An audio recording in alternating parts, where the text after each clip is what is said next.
here. Bismillah ar-Rahman ar-Rahim. So, is my voice clear again?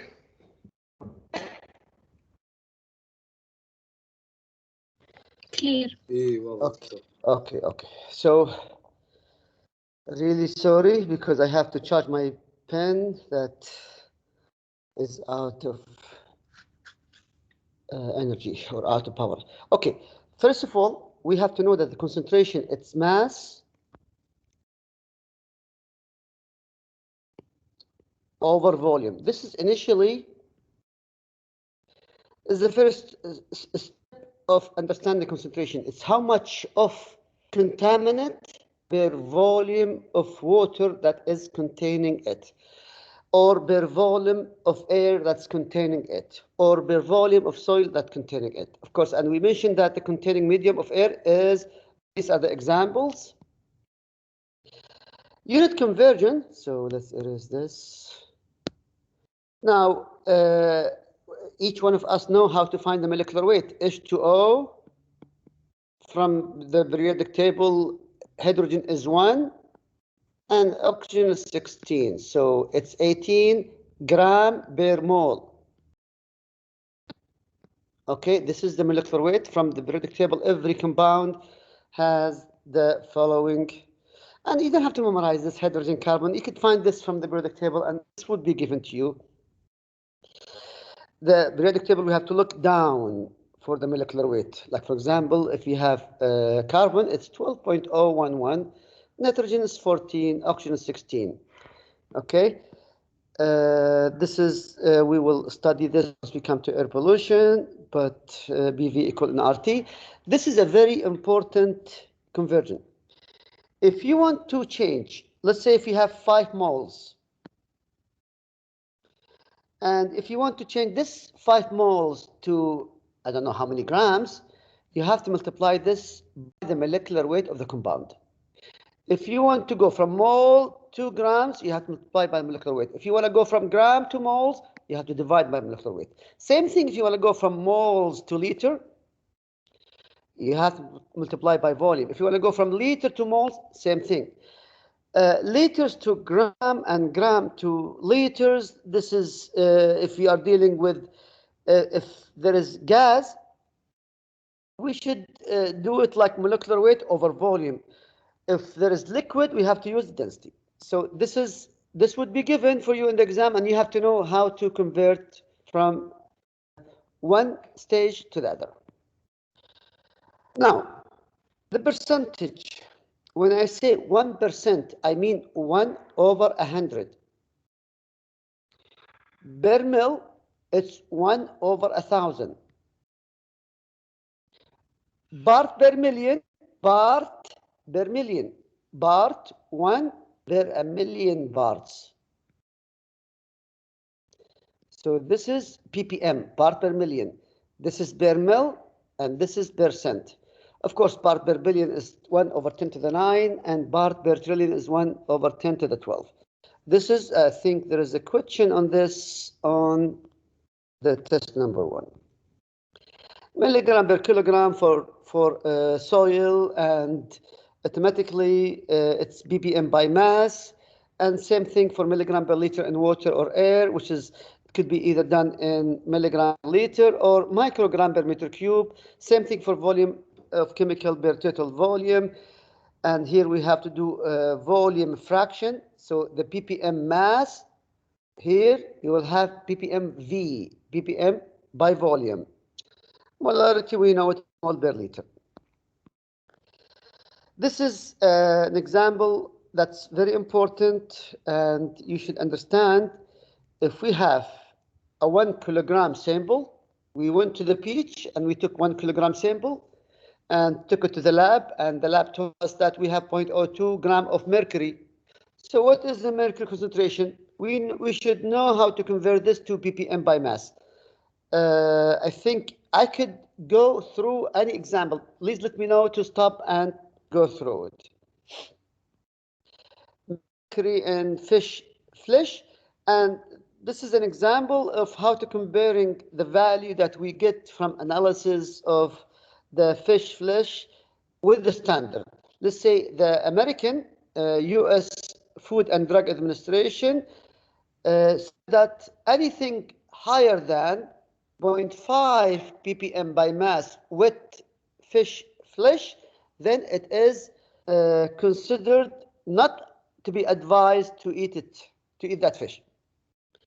This is a catfish, 6 kilogram wet weight. This 6 kilogram wet weight, we took it to the lab, and it gave us that this 6 kilogram has 32 milligram of mercury. And we need to check if this is below the guidelines, which is 0.5 ppm, or above the guidelines. If it's above the guideline, you should not eat that fish. If it's below than 0.5, then you should eat it. So we did find out it's 5.3, which is much, much, much higher than the guidelines. So it's advisable not to eat this fish. Soil, it's milligram, given it's 1 kilogram trichloroethylene, and we have 5 milligram TCE. You could convert the concentration over the mass, and that is, you can see it, it's 5 milligram of the chemical over 1 kilogram of the soil analyzed. And by converting milligram to gram and kilogram to gram, and then make it gram over gram, you can see it like this. This is what we did at the end. And then multiply it by 10 to the 6 to find out how much 5 ppm. Okay, and that is equal ppm. You should multiply it by 1,000 to make it 5 part per billion. We should notice here that in soil, milligram per kilogram is equal part per million by mass, and microgram per kilogram is equal part per billion by mass. Okay, this is the mass to volume units, fractions, mass over mass, and then this is just the continuation, and times 10 to the 6 to find it, to do it in part per million. And of course, this example, if it is for water. Now, mass over volume, milligram per liter. You have to account for the density, because density we know that changes with temperature, because at 5 Celsius it's 1,000 gram per liter. At 20 it will go to 998. So temperature will affect density when we have to take the appropriate density for the known temperature. This is one way. Remember the milligram per kilogram and ppm in soil. Same thing for the water. Automatically 5 milligram per liter. You go the example, but if he gives you 5 milligram per liter of water, contaminant in water, that is, this is assumed it's equal to part per million by mass. So this is equal to this, and also the same thing if you have soil milligram per kilogram, because kilogram of soil. Here we are talking about liter of water.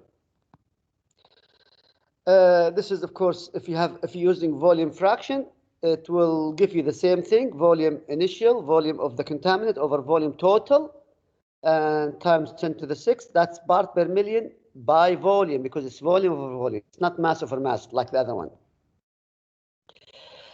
This equation, it is good for air.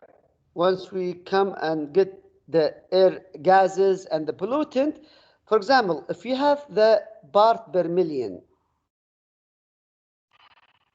by volume, multiply it by the molecular weight of the gas times 1,000.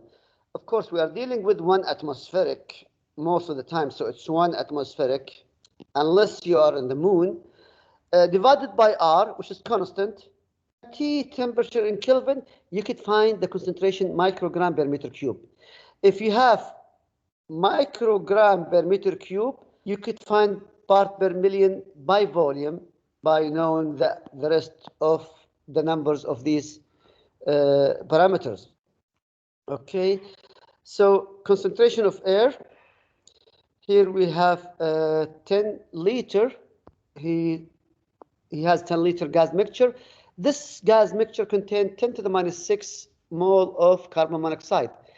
And now we have mole, you can see it here. We have mole of carbon monoxide per liter. Well, he need to find out the unit of microgram per meter cube. Now we have to change mole to gram.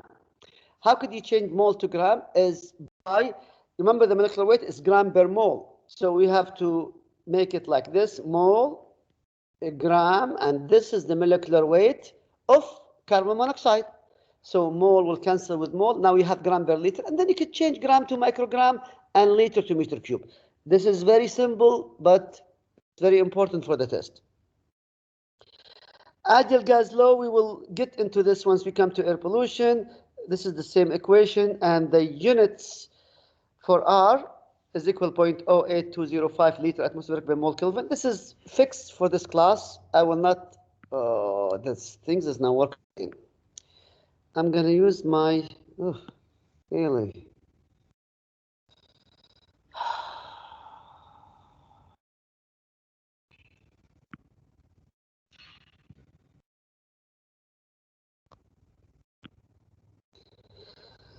ظهر القلم معي كثر ما. Okay, I will use my finger. So hold on one second. Let me chart my pen again.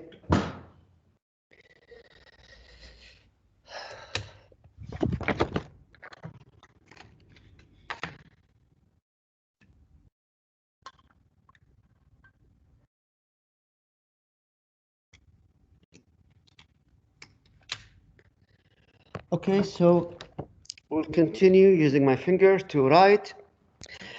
R is 0.08205 liter atmospheric per mole Kelvin, and temperature should be in Kelvin. And 1000 is a constant, which is like a conversion factor from liter to meter cube, and P is always, of course, if we are talking about the top of the mountains, it might go to 0.95 atmospheric, but we are talking about sea level here, it's 1 atmospheric. Okay, this is done from this, and of course, you can see that R has a lot of value, but you don't have to worry about these numbers. Worry about 0.08. This is the one that we'll be dealing with in this class. This is also good. You have SO2, concentration is 0.01 ppm, while polluted air might have a concentration of 2 ppm, and you want to convert from microgram per meter cube to microgram per meter cube. So you know ppm, we have ppm, we have the molecular weight, 1000 is fixed, of course here they should put 1 atmospheric, over the R, which is constant, over the temperature in Kelvin. Please don't put temperature in Celsius, because Celsius, if you put it into the equation, will give you a wrong number. So this is in Kelvin, and use this number and everything else, and make sure that this should be done correctly. This is 1 10 to the minus 2. It has to be, look at, of course, it was given as 0.01 ppm. Sometimes I'll give you ppt. You cannot put part per trillion or part per billion into the equation. You have to convert this to part per million first. This is also another example that you need to look at, because, and I know that one of these examples similar to it come in the test. Same thing for using the equation. This is also a very important question that he need to convert a liter, and this is the same thing here. You have 0.99 mole of air, and you have 0.001 mole of sulfur dioxide, and you need to find out the concentration of this O2 in part per million by volume. So when I mentioned that part per million by volume, which means that you need volume over volume. Now you have number of moles. So you could do the same thing. 0.999 plus 0.001, that's equal to 1. And then you could divide one over the other. This is a good example to look at. This is also a very nice example. You could either do it using this way or using the equation. Remember here, The concentration of SO2 is 100 part per billion by volume. What is this concentration in microgram per meter cube? Remember, you have 100 part per billion. You have to change it to part per billion. And once you change it to ppm, multiply it by molecular weight of SO2, multiply it by 1000, multiply it by 1 over R, and temperature was given to be equal to 28 Celsius. But remember, you have to add 273 to it. This would give you, of course, the same exact answer. And I don't recommend that you follow the book.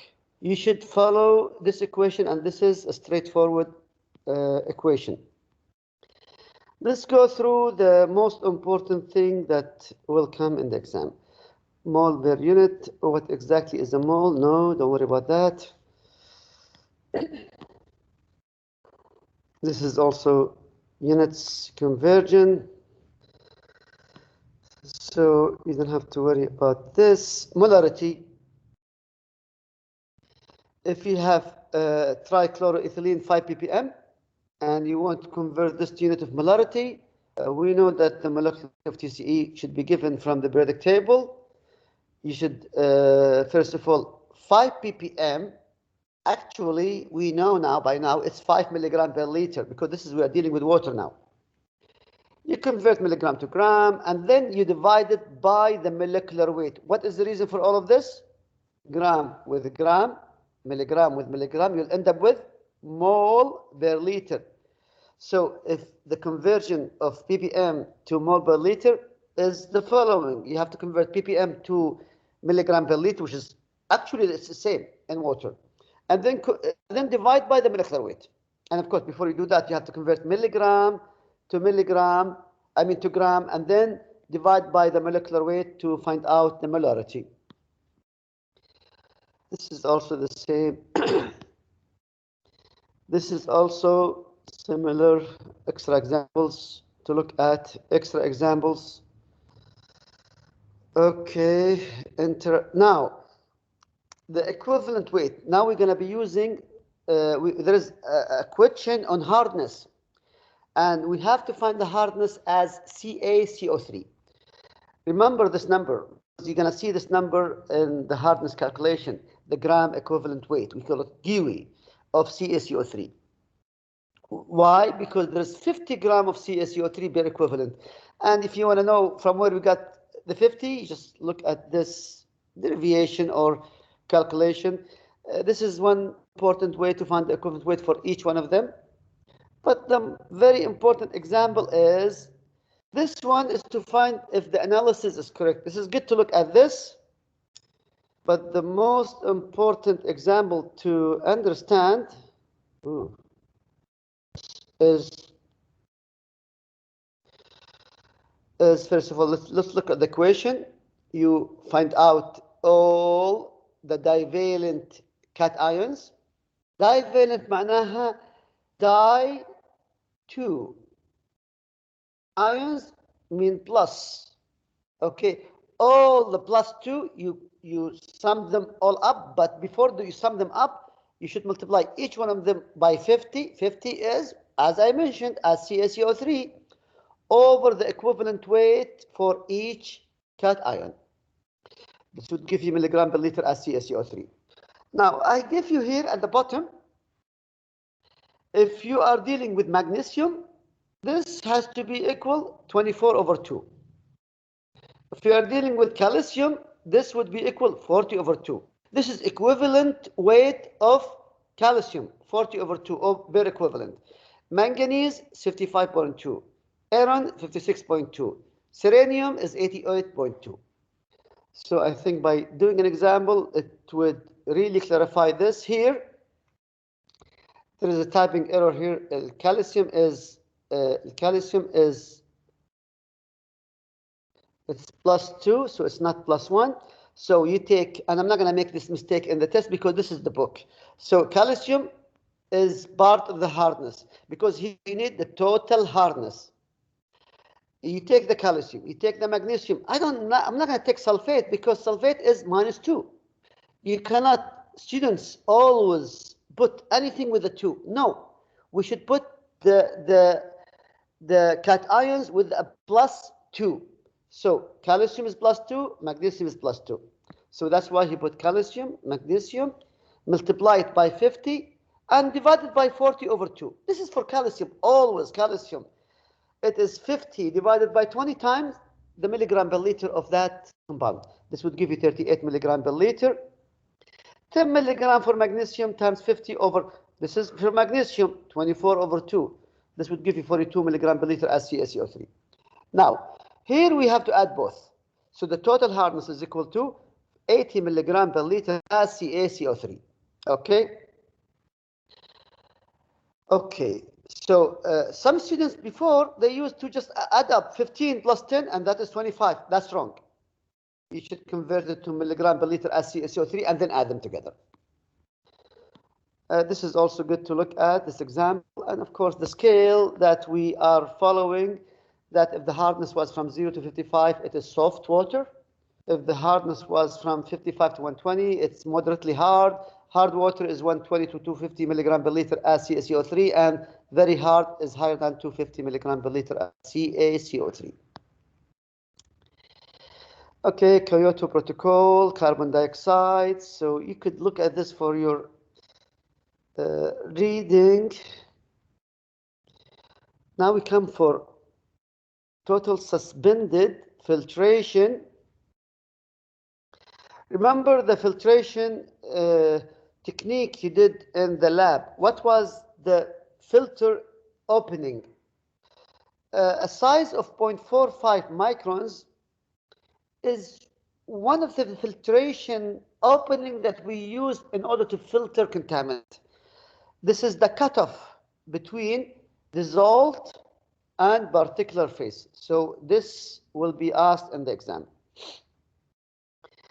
Also, total solids. We have to understand what is total solids. What's represent all of this is, of course, TDS and TSS is here.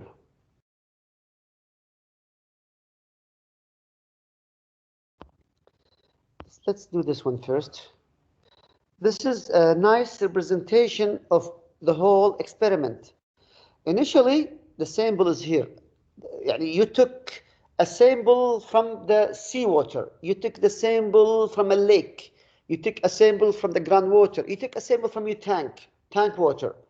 And you want to check what is volatilized suspended solids, what is total dissolved solids, and what is the total suspended and total solids, and all of these parameters to see if your water is fit for drinking or fit for irrigation.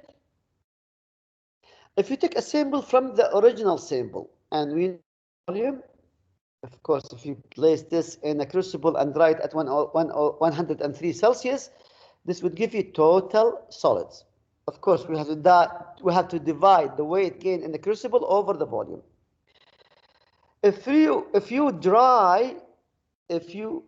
put the sample in the flask and the filter grabbed all this solids, take the filter, dry it at 103 Celsius. The weight gain over the volume is total suspended solid. If you take this exact filter and you burn it in the furnace at 550 Celsius and do the weight loss in the filter over the volume, and that is volatilized suspended solid. Again, you will see that this is represent the organic content of the sample. And then this wastewater that went through the filter, some of it will be going through the filter.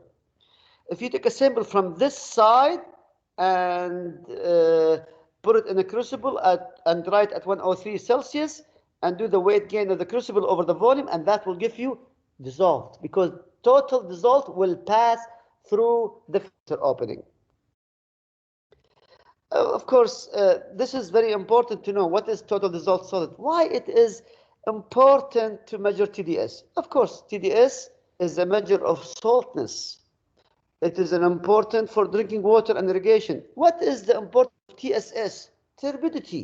Of course, this is used for a standard for safe drinking water. What is VSS? Organic matter, okay, which provide a measure for water that of a water to consume oxygen. If there is organic, it will consume a lot of oxygen. This table is very important. TS, total solids, is equal TDS plus TSS. And TDS is equal volatilized dissolved solids and fixed dissolved solid. This table will be given to you. You have to understand how to use this table. This is also a very good example to look at to find out TDS and fixed suspended solids. That question is also very important. It came through different exams before. Laboratory provide the following solid analysis for wastewater sample. A total solid is given as 200 milligram per liter. TDS is 30 milligram per liter. Fixed suspended solid is 30 milligram per liter. What is the total suspended solid? You need to find out total suspended solid. Does this sample have an appreciable organic matter? Well, why or why not? From the table here, you should find out which equation I'm going to be using in order to solve for TSS. So you could see here that the equation that I'm going to be using from the table is total solids is equal TSS plus TDS. And I'll show you where did I find this. TSS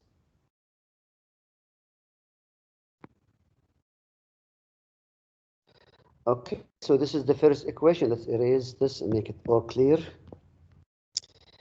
Okay, so total solids is equal TDS plus TSS, and I need here TSS. I have TS, total solid, and I have TDS. I could find TSS. TSS is equal to TS minus TDS. So here, this is the equation that's being used, total solids, total dissolved solid. You could find out TSS. And also he wants to find out, does this sample have an appreciable organic matter? We have to find VSS, because VSS means organic matter. Again, by looking at the table, you could find out that TSS is equal to VSS plus fixed suspended solid. So we have fixed suspended solid and we have TSS. We just have it here. And you could find out fixed suspended solid. Well, now, to find out the percentage of organic, you have to divide 140 over the total solids times 100. Here you're going to find out there is a 70% organic matter in this water. If you need any explanation, please stop me. So I'll start chemistry, chapter 3. دكتور شلون عرفنا البرسنت؟ شلون عرفنا البرسنت؟ اوكي. الآن ال 140 ال VSS اوكي قسمناها على 200 times 100. احنا how could we find out the percentage of organic in the sample؟ نقسم ال VSS divide VSS على total solids. ال VSS it means how much organic we have in the sample. خلاص VSS is always organic. تمام؟ قسمين once we divide 140 over 200 times 100 that is 70%. 70% organic matter in the sample is huge. There is an appreciable amount of organic matter in the sample and 70% is huge. Okay? تمام اللي سأل. اي تمام. Okay. Okay, we'll go to chapter 3. Okay, so I will go for chemistry. Of course, chemistry is very important because to design a process, to design and operate a treatment plant, without knowing chemistry and fate of chemistry and fate of chemicals in the environment and modeling the chemical through the. If you don't know chemistry, you can't even know how to design a water and wastewater treatment plant. And of course, the same thing that happened to soil treatment and also air treatment. You know, activities, ionic strength, this is for you to read, but the most important thing, I'll go through it here. Chemical equilibria. Now we know for sure what is pH.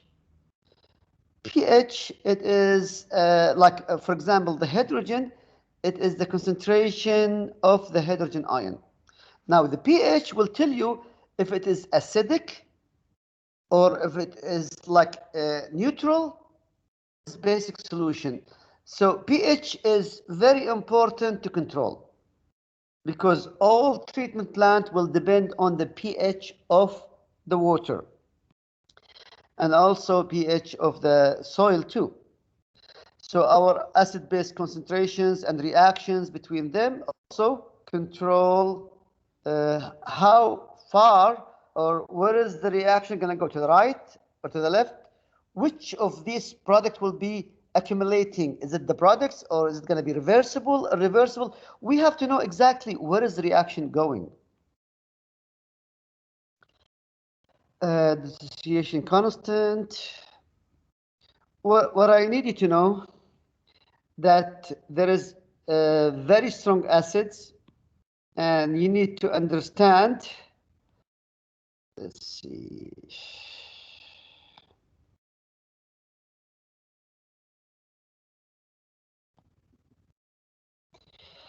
This one. If I give you a chemical and I'll tell you, okay, the pKa is given as -1 compared with 7.1. Which one of these chemicals are which one of these chemical is strong acid and which one of them is weak acid? So you have to know if the pKa in the minus and the number is greater minus, then it is a very strong acid. Time the pKa is a plus or a higher plus, like ammonia, it is a very weak acid. For the bases, it is the same thing. If it is a high minus, like for example, لاحظ here, الأمونيا, it is NH3. Once you take a hydrogen, it will become amide, NH2 minus. So ammonia is a very weak acid, and the sister of the ammonia, amide, is a very strong base. Bases, as we mentioned, if you have high minus Kb, that's a very strong base. If you have a plus BKB, then it's a very weak base. So it's all depend if you have the minus sign close to it. So minus sign and a higher number is a very strong, whether it's base or acid. If it's plus or a higher plus, it's much weaker. This is this example that we will be doing. Of course, buffer solution is very important, and water hardness. Let's look at this. This also as an example to find out total hardness. Cations times 50 over the equivalent weight milligram per milliequivalent. And then once you find out total hardness, you could calculate the carbonate hardness, which is the addition of HCO3 minus and bicarbonate and carbonate. It's going to be in the test. So you have to understand, first of all, how to find hardness and how to find carbonate hardness. In non-carbonate hardness, it's very simple. You subtract total hardness minus carbonate hardness. So please try to think about this. I'm not going to make it so confusing. I'll give you bicarbonate and I'll give you carbonate hardness. So you could just like find out the carbonate hardness. Sorry. دكتور Okay. هلا. الأقواس اللي فوق هذه concentration. Yeah, concentration. Milligram as CaCO3. أنا ما راح. I'm not gonna make it so confusing. I'm gonna give you the bicarbonate as CaCO3, and I'm gonna give you the carbonate as CaCO3. I will give you everything. You don't have to convert this to anywhere. Okay? بس تجمعهم مع بعض. تمام؟ اللي سأل. تمام دكتور. Okay.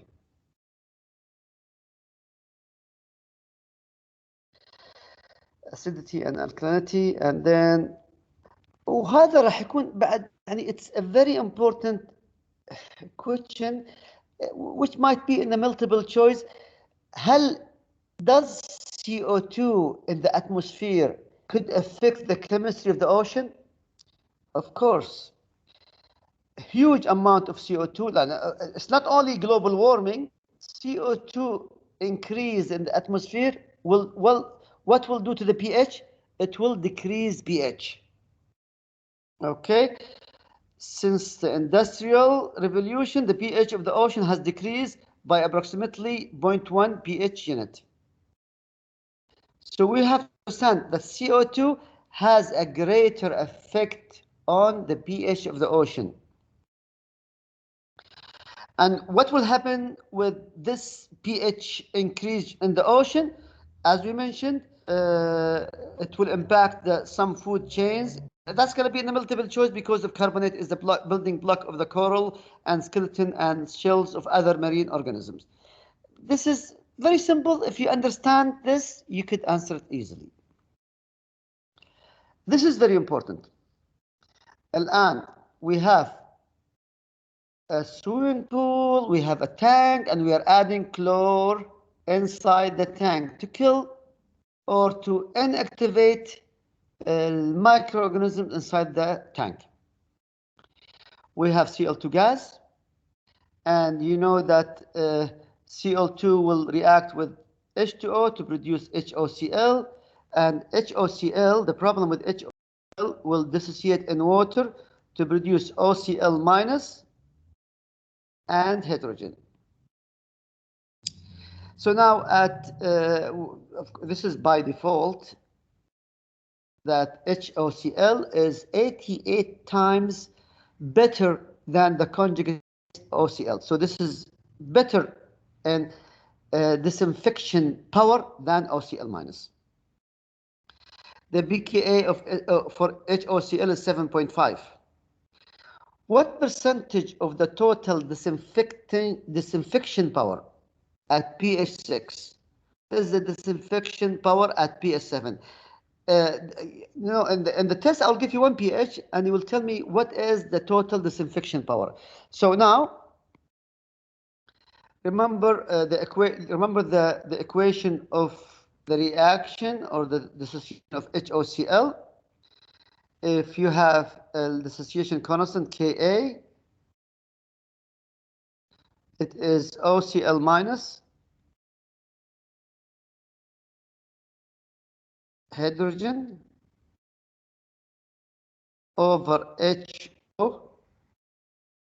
HOCl. And here he gave you that pH 6, so we know the hydrogen. Remember from the equation that pH is equal minus log the hydrogen. And since you have the pH, you could find the hydrogen easy. It's 10 to the power minus 6 because pH 6 and hydrogen is 10 to the minus 6. And we have Ka, it was given in the example. Yes, he gave you the pKa 7.5, so you could find Ka. It is 10 to the power minus 7.5, so you have this. You have this and you have this, and you could find OCl as a function of HOCl. So this is what we got after you rearrange the dissociation constant. And later on, you want to find out what is the percentage, because as he mentioned, that HOCl is much stronger than OCl minus. And by the way, in the tank, you will have HOCl and OCl minus. So if you want to find out the percentage, is by dividing HOCl over HOCl plus OCl minus. And of course, times 100, because that's the percentage. And the equation OCl minus is a function of HOCl. You could put it here, and then you could divide HOCl. I mean, you could eliminate HOCl from all of them, and you will get 97%. I think this example is very good, but you have to really know how to do the procedure.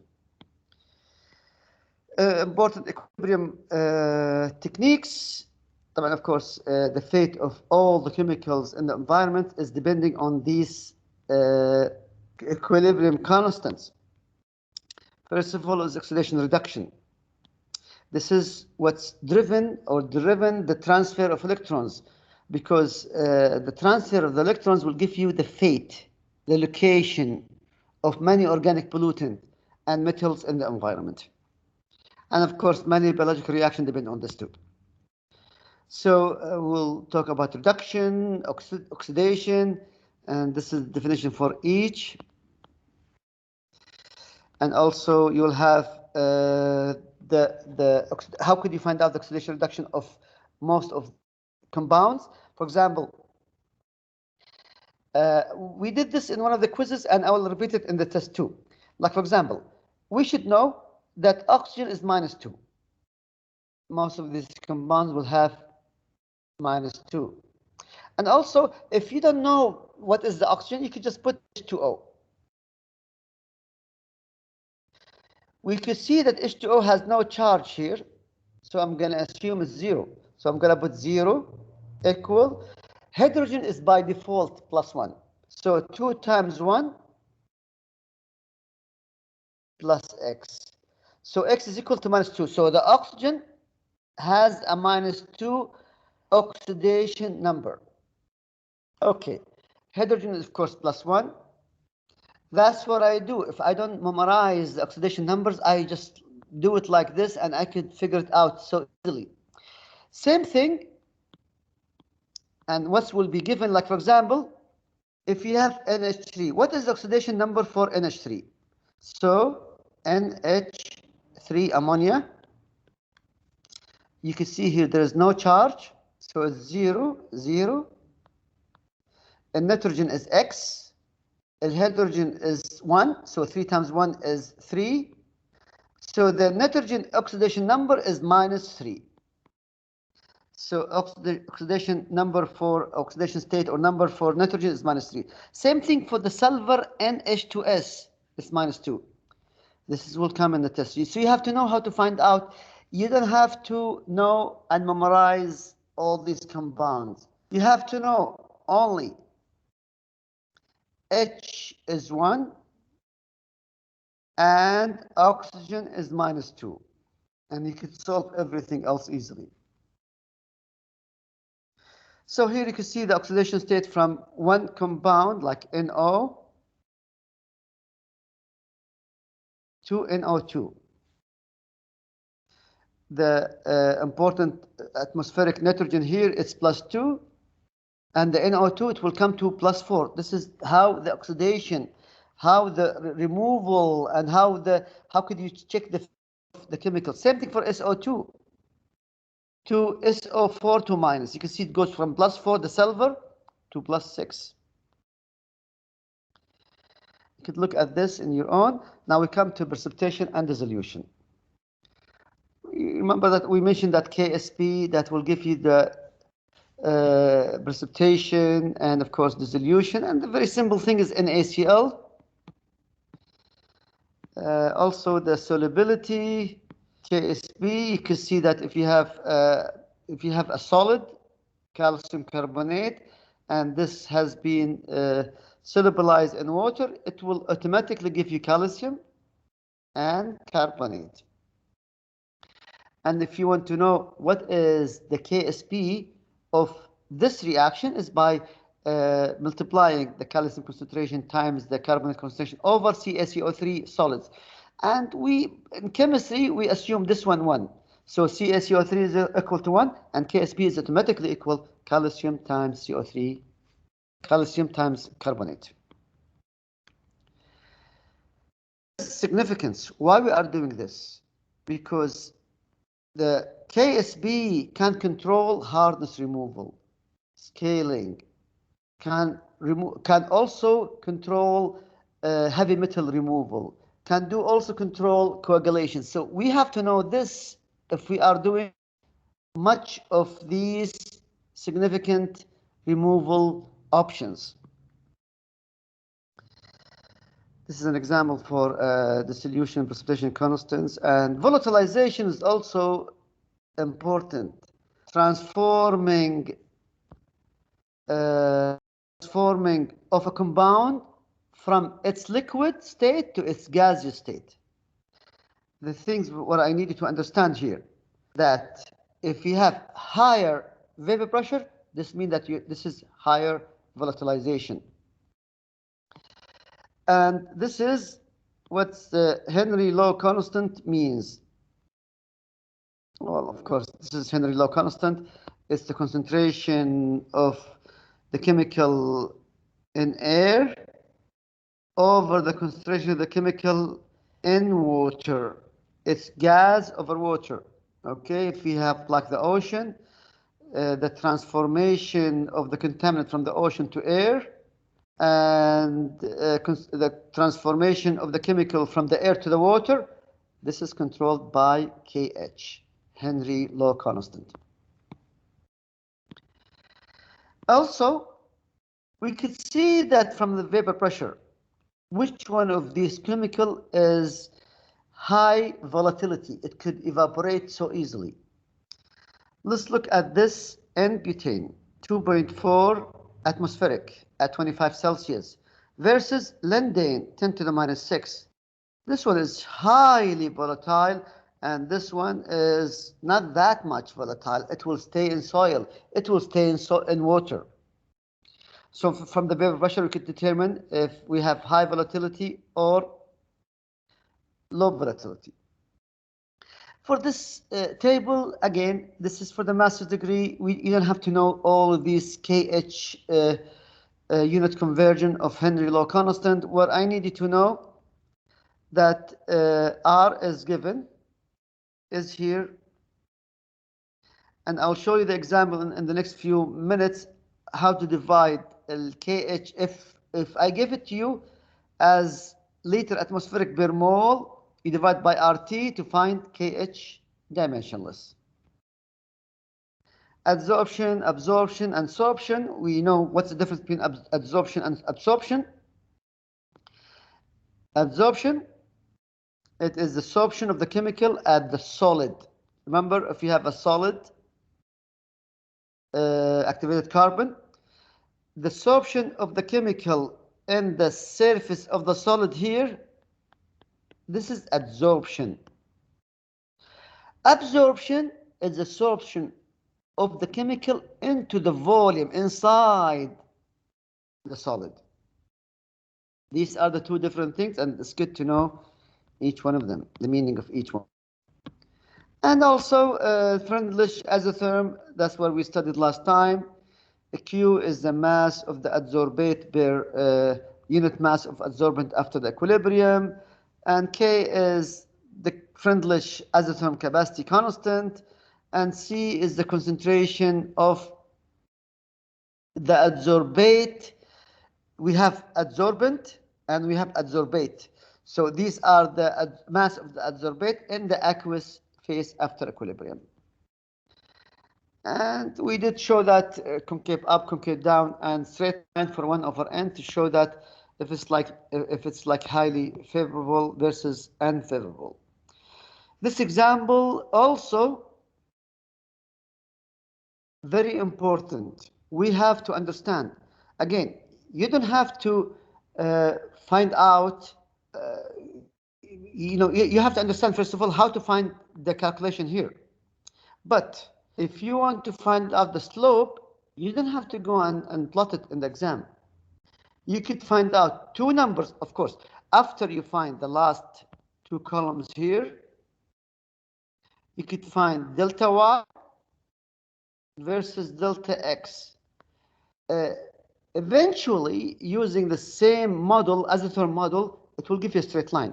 So you choose 2 points in the table versus the other points, and you do delta y over delta x. That will give you the slope. And again, from the slope will give you 1 over n. I know the intercept, you have to go and plot it, but don't worry about the intercept now. To find out 1 over n, you should do it using the slope. And of course, 1 over n is also an important parameter to determine if you have a very good adsorbent capacity or not a very good absorption capacity. And of course, you know how to do with the Excel, but in the exam, there's no time to do with the Excel. R square is 0.995. It's a very good fit. And of course, this is using the Excel program. Now we come to the soil water partition coefficient.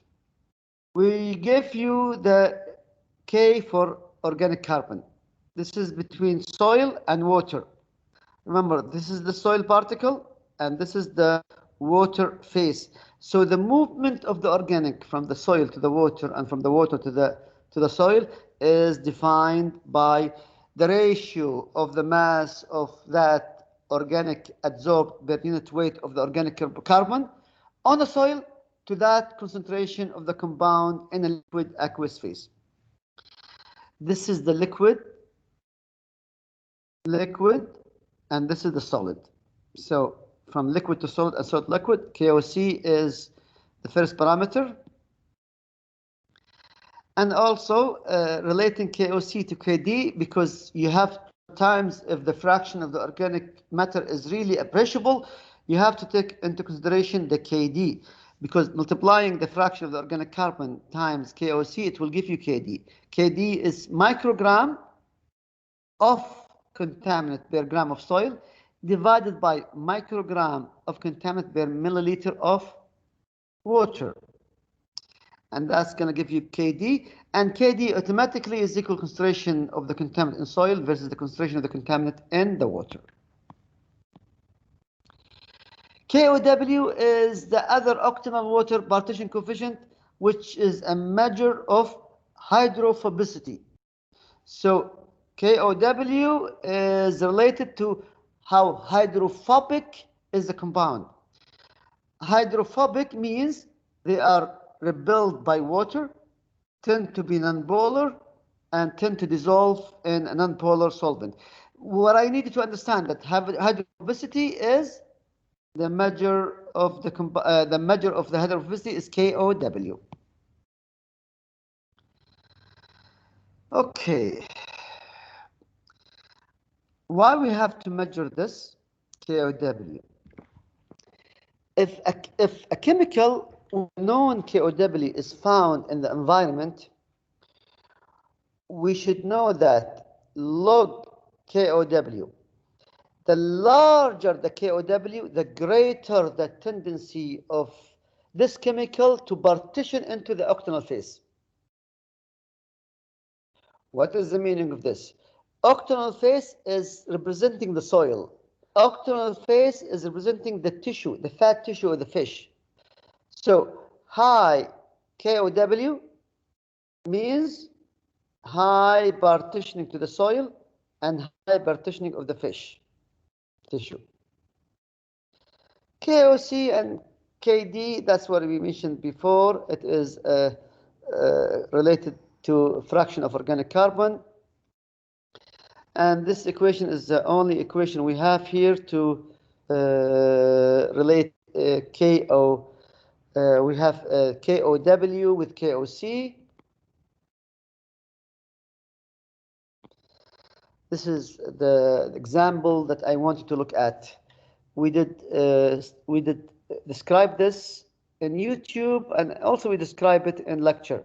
And this is going to be in the test. So you have to understand how to solve this type of question. If you need me to describe this again completely, I could, but if this is easy to understand, I'll skip it. What do you think?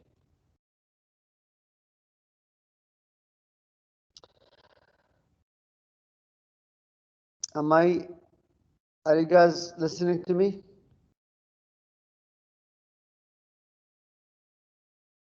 Okay. So I'll skip this question. This question is very important. You have to go through it. We'll leave it for now, but the other question is very important. And also, if the chemical, let's see, this is clear. If the chemical has a value of OW that is has a high value of KOW, this will mean that this chemical will be stored in the fat tissue of the living organisms. This chemical will be bioaccumulated in the food chain. You could now we're going to relate BCF, bioconcentration factor, versus the chemical absorption or bioaccumulation in the food chain. So BCF is of contaminant per kilogram of fish divided by milligram of the contaminant per liter. And also the bioaccumulation factor could be related with this equation. Reaction kinetics. This is very important, and I want you to look at this table. Before we go to the table, we should know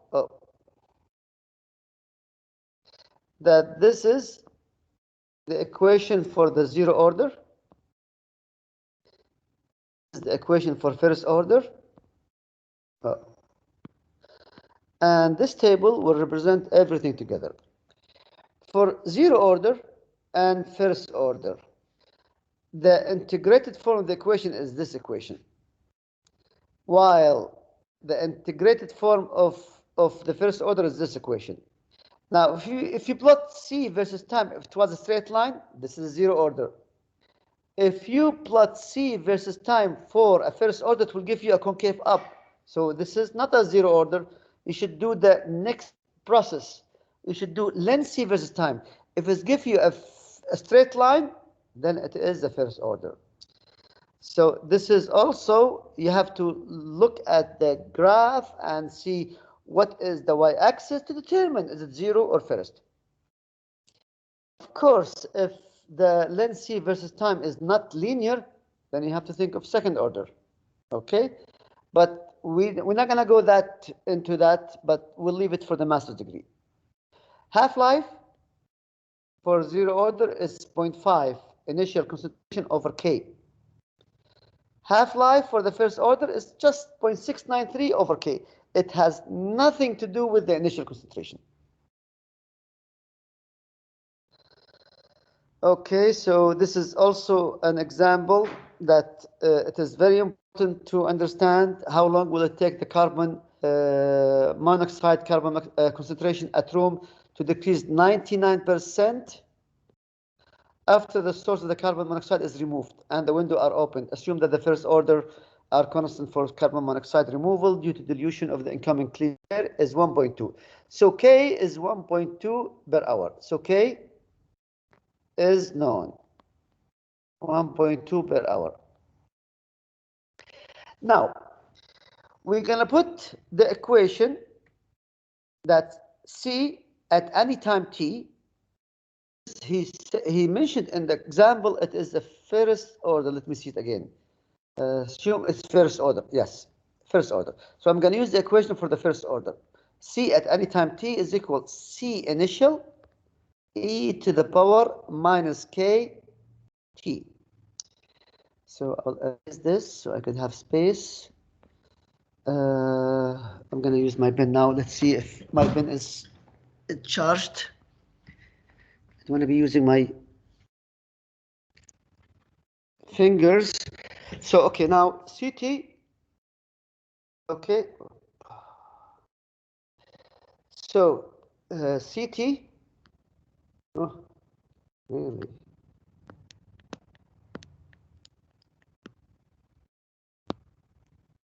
Okay.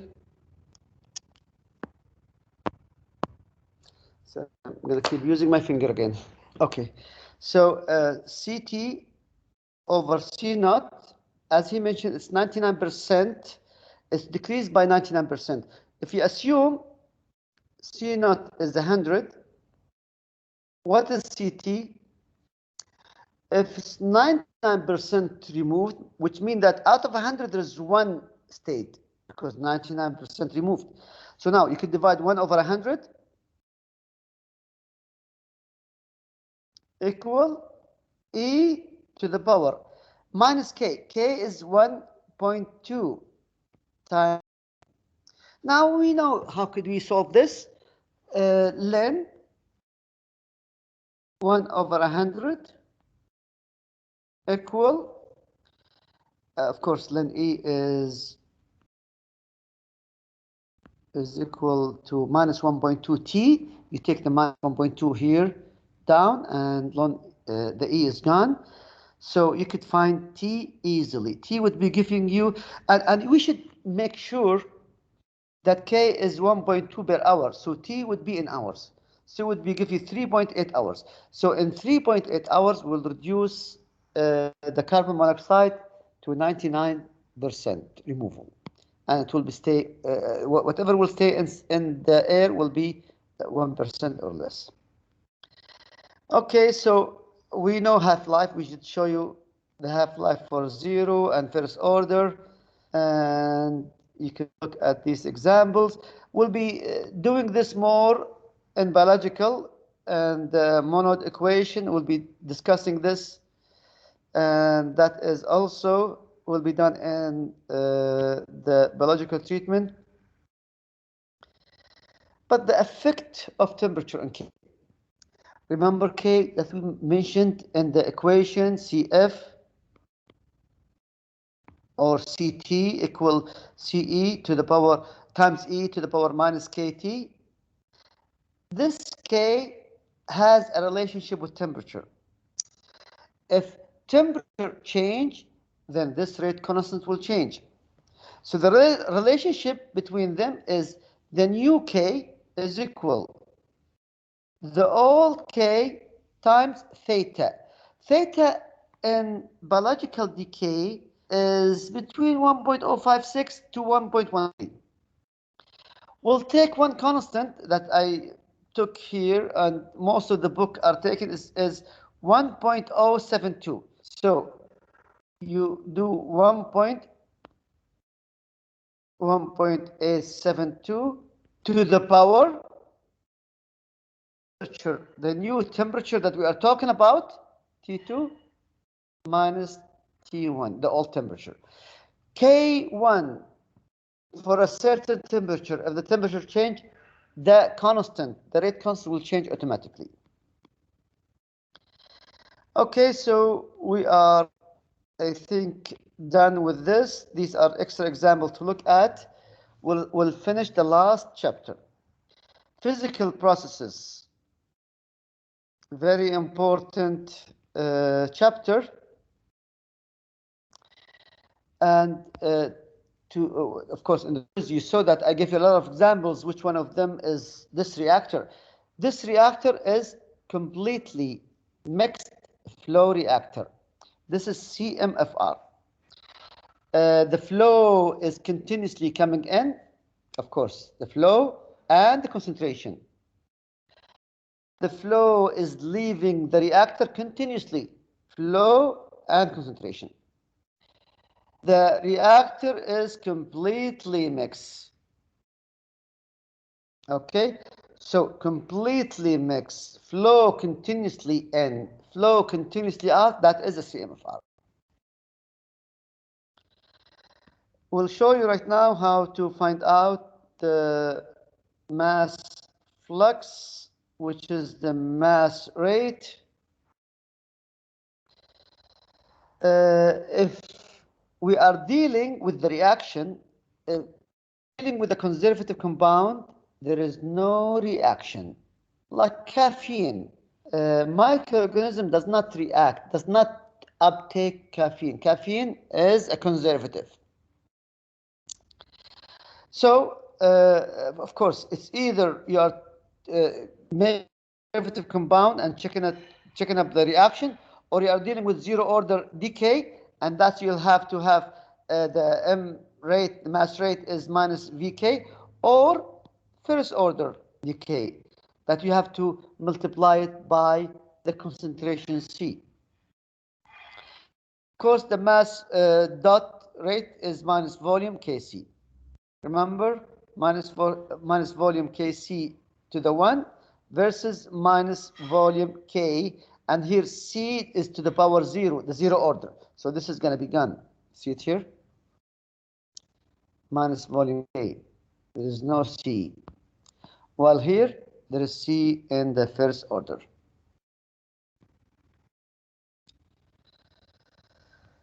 Batch reactor.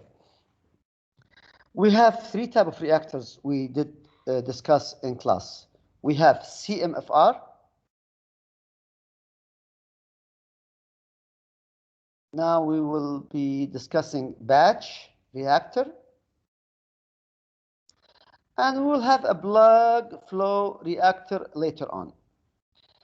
For the batch reactor, the way this system is working, that flow is coming in. Once the reactor is full, then you stop flow in and you start reaction. Once the reaction is finished, then you start decanting. Every step cannot, it's not like the same are all together working. No, in the batch reactor, one will fill. At the end of filling, you stop filling, you start mixing. At the end of reaction, you stop mixing, and then you do decanting. For zero order reaction, we follow this equation, which is similar to the one we just did. First order reaction, we follow this equation. That's for batch. Continuously filled, either CSTR and CMFR is the same. Okay. Remember also in the quiz that instantaneously inside the reactor, the concentration is equal the concentration out. This is the full equation of CMFR. And of course, this is at steady state is equal to 0. And you will end up with Qn Cn minus Q out C out plus volume dC over dt. And that's depend on zero order, first order, depending on what type of reaction rate we have. For zero order, of course, you will have dC over dt is equal minus K. For first order, it's minus Kc. Okay, so we mentioned steady state and plug flow reactor. The fluid is moving like a plug from one condition, from one stage to the other. Okay, and then we'll have the plug flow reactor model that we will be using to model the reaction. This is for the first order reaction. We're going to use this equation, same way of the one we just did for the batch reactor. Now, the residence time, or the time for the contaminant or for the water to stay inside the plug flow reactor, is by dividing the volume over Q. Remember, the volume is meter cube. The Q is meter cube per day. So meter cube with meter cube, and day is up. So this is the time spent. Now this is, sometimes they call it residence time, sometimes they call it retention time, sometimes they will call it the time spent in the plug flow reactor, whatever abbreviation they have. Now, also, we could find the length. You remember the quiz? We were looking at the length. So we could do it by using following the equation. C out leaving is equal Cn E minus K. Now, T. What is T? As we mentioned, T is volume over Q. So volume over Q. Now, if we have Cn, C out, if we have K and we have Q, we can find the volume. And from the volume is equal area times the length. We could find the length. Remember the example in the quiz? You could find the length by dividing the volume over the area. You could find the volume from this equation, and the area of the plug flow reactor will be given, so you could determine what is the design length for the plug flow reactor. Also, we did discuss this in the class and also in the quiz. In the quiz also we give you a lot of examples on this. Comparing CMFR versus plug flow reactor. If we have fixed volume, fixed Q, fixed K, you could see that for CMFR, the C out over Cn is 0.5. While a plug flow reactor, the C out over Cn is 0.37, which means that the plug flow reactor is more efficient in treating the organic matter. But there is a but here. If we have C out over Cn fixed for 0.5, and we have Q is 5 liter per second, and we have K 0.05 per second, which one of these reactors will carry bigger volume? Of course, you can see that the CMFR will carry more volume than the plug flow reactor. Everything has a weakness. Even though the plug flow reactor is very efficient in removing organic matter, the plug flow reactor is lower in efficiency to carry higher volumes, or it will carry less volume. Okay, this is very important. We did give you in the quiz similar to this. If you have, remember, if you have a pipe like this, and there is, I mentioned city 1. I give you flow, concentration, and this is city 2. Going to city 3. I'll just do it like this. Okay, and first of all, you have to do, this is, let's see, 1, Q1, C1, C1, and this is Q3 here. So Q1, you could see that the flow is coming from this Q1 plus Q2 is equal Q3. And C1 Q1 plus C2 Q2 equal C3 Q3. So we have two equations. From these two equations, we could determine the concentration out, or we could determine the flow. This is a question in the test too. So you have to know how to solve this example. And also, this is also a question in the test, and you have to know how could you find out the concentration outlet leaving the CMFR. Of course, here we are following first order decay rate. He has K, and he has the volume, and he has the exit flow rate in and out, and you have the inlet concentration 100 milligram per liter, and you want to find out what is the outlet. Using the same equation, V dC over dt,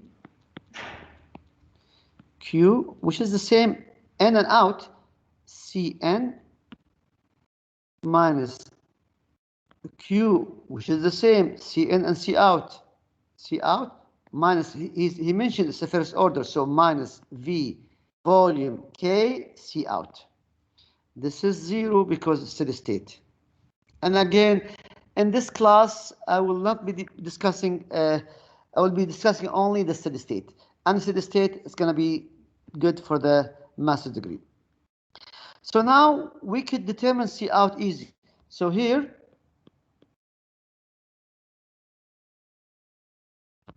this is the equation that I was just putting, and we could find out C out as equal to 32 milligram per liter. So non-steady state, don't worry about it for this class, but you could just look at it and to see how to do the integration and how to find out the changes. And this is actually, we deal with steady state because we deal with reactor that stayed for a long time under operation.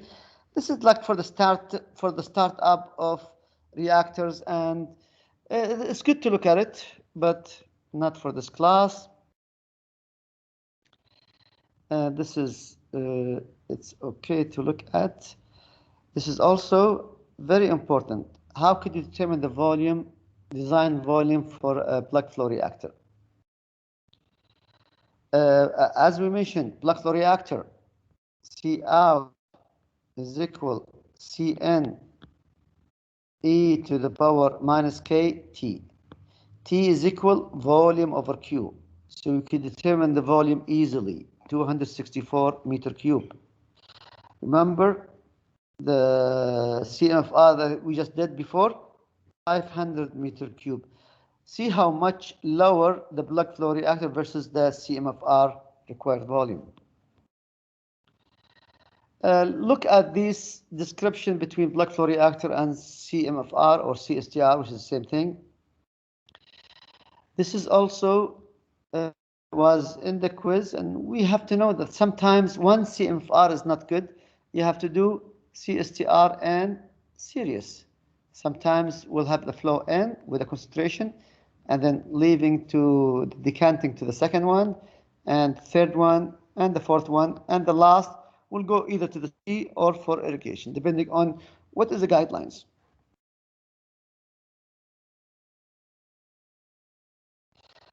Rotation time again is volume over Q, and this is of course the rotation time of CMFR versus plug flow reactor. As we mentioned in that example, you can see that the rotation time for CMFR is 10 days, while the rotation time for plug flow reactor is much lower, almost double, almost half. So this is for lakes. You could look at them in your own mass transport processes, advection and dispersion. Definitions, understand the meaning of each. And then advective flux. Advective flux is very important to understand and to apply in order to find out how much flux of organics leaving from one place to the other is by multiplying. As you look at this example, you have the river, the volumetric flow rate is 26 meter cubic per second. The downstream concentration is 0.2 milligram per liter. And you need to find out the velocity, because the velocity by dividing the flow by the area, this is the velocity 0.87 meter per second. You multiply this by the concentration downstream, and that will give you 174 milligram per meter square per second. And that is the flux density. That's advective flux density. Fixed flow, that what we showed before, minus diffusivity times delta C over delta X. And of course, we did mention all of this. And if every compound in water has a different diffusion coefficient, molecular diffusion, and this example also very good to look at and to see. Very simple, very simple. Once you find delta C or delta Z, the changes of concentration in the vertical component, and then you'll find out the flux density. Diffusivity will be given, and of course it's minus, times delta C over delta Z, that's what we just found, and then make some minimal conversion that will give you minus 2.4 10 to the minus 6 gram per meter square per year. And then you multiply it by the area. So the area of, I think this one was a lake, or let's see, it's a huge, yeah, this is Great Lakes in the US. Okay. Oh. So you multiply by the surface area of the lake, and this would give you minus 2 10 to the 5 gram per year. And this is approximately how much of this PCBs will will be deposited in the lake per year. A lot of contaminant. The last one is settling velocity. Settling velocity is by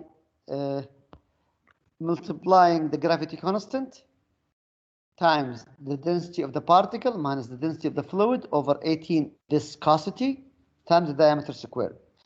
From here, you can determine that the settling velocity, G is constant, gravity constant is constant. Let's say if you have two particles. And of course, if you have two particles in a fluid, this is also constant. The density of the particle is very important. And if you're talking about the same fluid, also the viscosity is constant. So the settling velocity will be related to density of the particle and the diameter square. So the diameter square will give you higher settling velocity. Now, once we come to water treatment, we'll find out that some particle will settle faster than the other. And these are examples for settling velocity. You could look at it and see. I will give you an example. I'll give you true and false about settling velocity in this test. I'm done. If you have any questions, I spent maybe 1 hour and a half. So I will, if you need any questions, so I'll close the recording, stop recording.